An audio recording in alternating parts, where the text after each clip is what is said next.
Hello, this is Rain, and in this video, I will show you my builds on Aero Rover, Ciaccona, and Carthetyia, along with the rotations I use when I play them. Let's start with Aero Rover. You can see his attack, energy regen, crit rate, and crit damage. I think his crit damage could be higher, but it's really hard to farm and get a good roll on the substat. For his weapon, I'm using his signature, Bloodbox Pledge, which I've upgraded to R5. You need Core of Oath to upgrade it, and to get that material, you have to complete the map exploration in some areas of Pinesita. I don't really remember them all, but one of them is Septimont.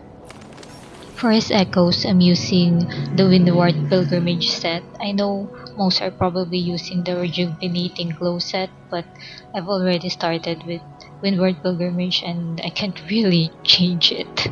So yeah. Here are the substats of his echoes. I'm using 43311, crit rate, air damage bonus, and attack.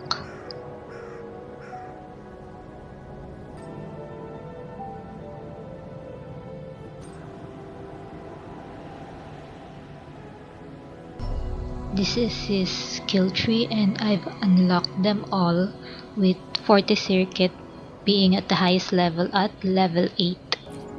He's at sequence 5 and you can get his sequences as long as you do the main quest. I forgot to show his other substats, so here they are.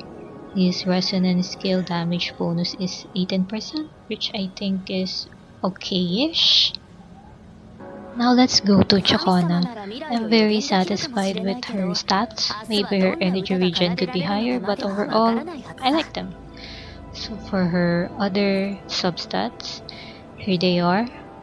Her resonance liberation damage bonus is 18.7%, which I think is okay-ish. For her weapon, I'm using her signature, Woodland Aria. I'm using Gust of Welkin for her Echo set.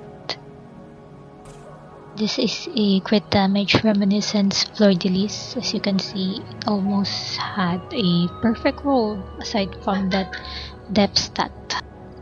This one as well, if we change resonance skill damage bonus to resonance liberation damage bonus, it will be perfect. This one though, it's just chef's kiss. Another almost perfect one, ruined by a death stat. This one, it would be better if we change heavy attack damage bonus to energy regen. I've opened everything in her skill tree with her resonance liberation at the highest level at level 9. She's at S0. We're free to play, guys. I don't have an extra budget to pull for her other sequences. Finally, we reached Carthetyia, my lovely blessed maiden. Here are her stats. Energy regen could definitely be higher, but overall I'm very satisfied with this. Here are her other substats. Basic attack damage bonus is 17.3%, which is again okay-ish. I have her signature weapon, the Firestorm.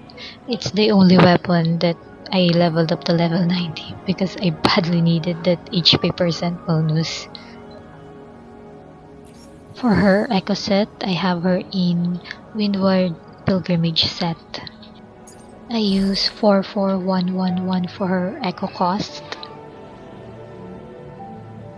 Crit damage, crit rate, and all the cost 1 are HP.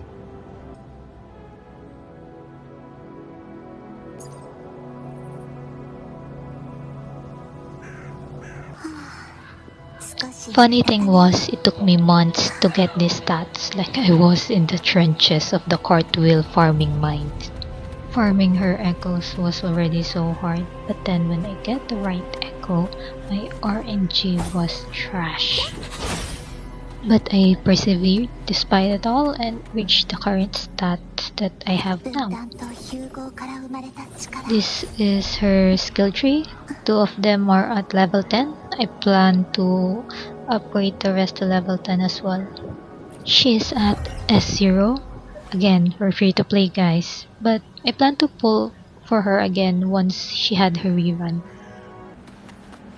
Now that we're done with the builds, let's go to the rotation I use when I play them.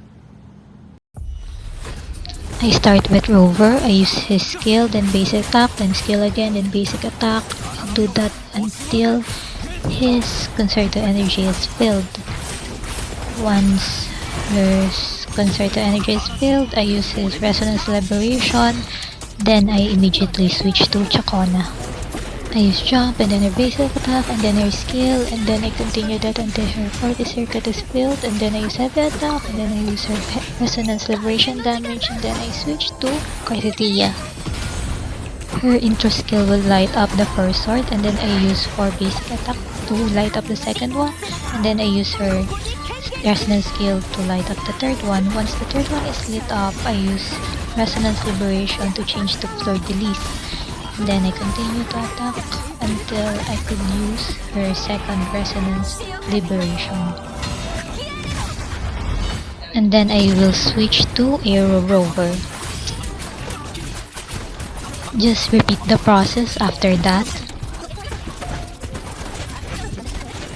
Important thing to remember for me was to make sure that Carthetyia's 3 swords are lit up before you change to fleur de lis. It can seriously affect your damage. Honestly, I'm not sure if I'm doing good with this rotation or if I'm giving the best damage I could give with this team, but this is how it works for me, and yeah, I think this is fine. If you like this video, please like, comment, and subscribe. Thank you for watching and see you next time.